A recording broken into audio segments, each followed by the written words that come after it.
Some viewers may find the following video disturbing. Viewer discretion is advised. Welcome everyone. Today we're going to be talking about the Sarasota Nightmare, Part 3.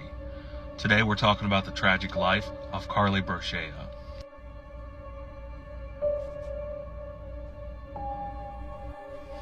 When we last left off, we had talked about how the police would eventually go to this car wash, or specifically behind a car wash on B Street on February 2nd, 2004. The dogs would eventually lose the scent of Carly and they would look on CCTV cameras. When they captured the footage, they would witness the abduction of 11-year-old Carly Brocea.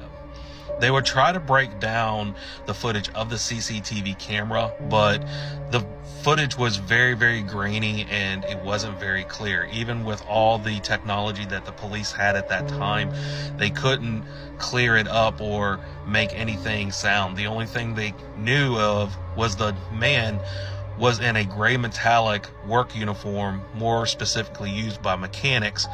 They would notice a visible tattoo on his forearm, and on his name tag would have 3 letters. And while this was going on, the police would get a phone call from another business where they said that an employee would inform the police that Stephen had approached their business establishment and was handing out flyers of Carly Brocea.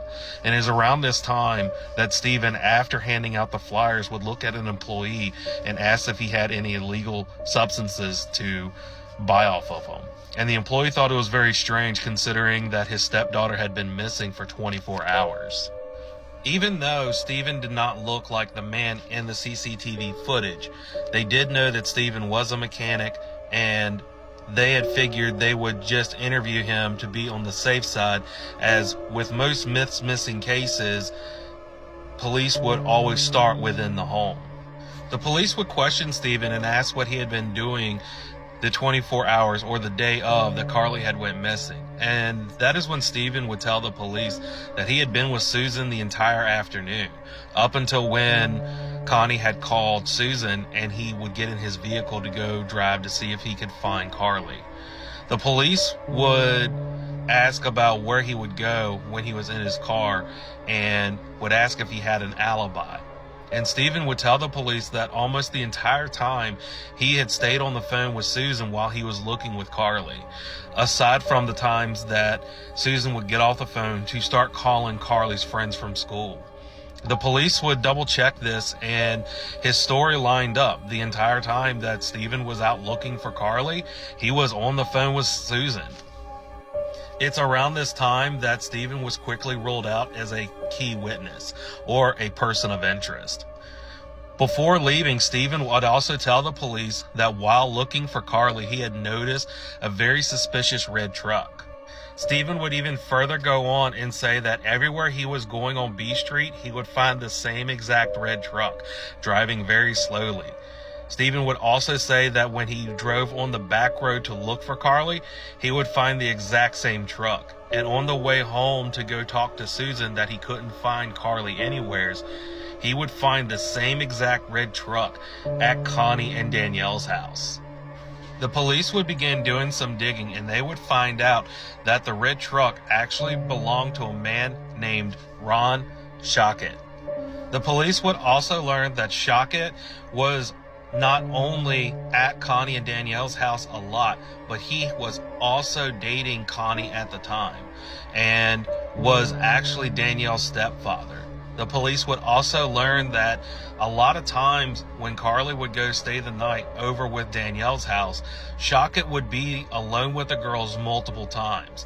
So the police had figured is at this point they would pay Ron a visit. The police would actually call Ron Shockett into the interview room for an investigation. And surprisingly, the police realized that Ron Shockett resembled the man on the CCTV camera. And to the police's shock, Ron would not disagree with the police. And Ron would even tell the police, yeah, it kind of does look like me, but it's not. The police would then begin asking Ron about him driving his red truck all through B Street, even the car wash where Carly was abducted, and on the back road.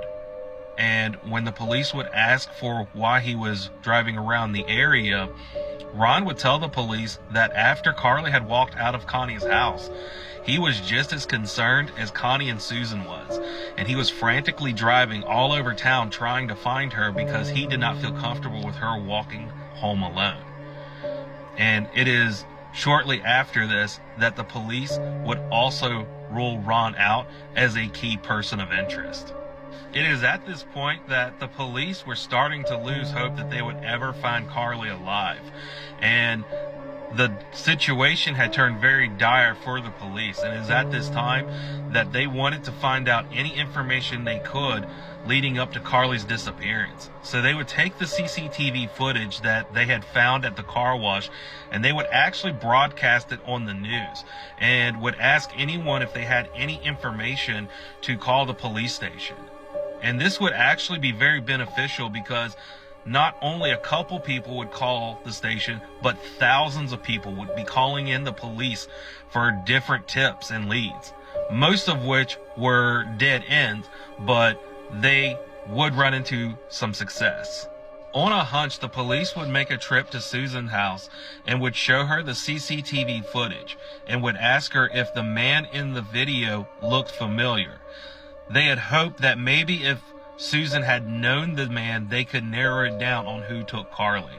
But surprisingly, she was just as surprised as Carly was about the gentleman, and she would say she had no idea who it was, which baffled the police even more. And as I just said, they would run into some success with the CCTV footage asking for tips and leads. And they would eventually get a call by the name of Ed. And Ed would tell the police that he was pretty damn sure that the person in the CCTV video was a business partner of his called Joseph Smith. Ed would also tell the police that not only did Joseph Smith have similar clothes like the man in the video, but he would even go as far to say that the way the man walked up to Carly was exactly how Joseph Smith actually walked.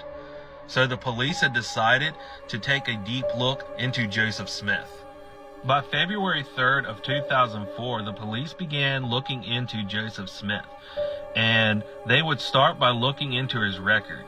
And there they found some pretty damning information. On his record, it would say that Joseph Smith was a 37-year-old male that was married but had recently been kicked out by his wife and was going through a divorce. They would later find out that Joseph Smith would suffer a back injury, and due to the back injury would make him walk a certain way, which was kind of what tipped Ed off because he walked a certain way due to his back injury. But because of this back injury, he was constantly on different medications that he would slowly become addicted to. And because of this addiction, his wife would eventually kick him out of the house. The police would also go digging into his record and find out that his record went as far back as 10 years. And some of those offenses included assaulting women, kidnapping, and different various drug offenses. He also had a habit of violating his parole, and his current offense was a drug offense that he had already violated that parole twice. After finding this information, the police quickly made Joseph Smith a key person of interest. And they would go looking in and find out what kind of car he drove. And they would find out that he drove a brown Lincoln. So the police would then go back to the CCTV footage and the other footage they had found from the surrounding businesses to see if they could find a brown Lincoln.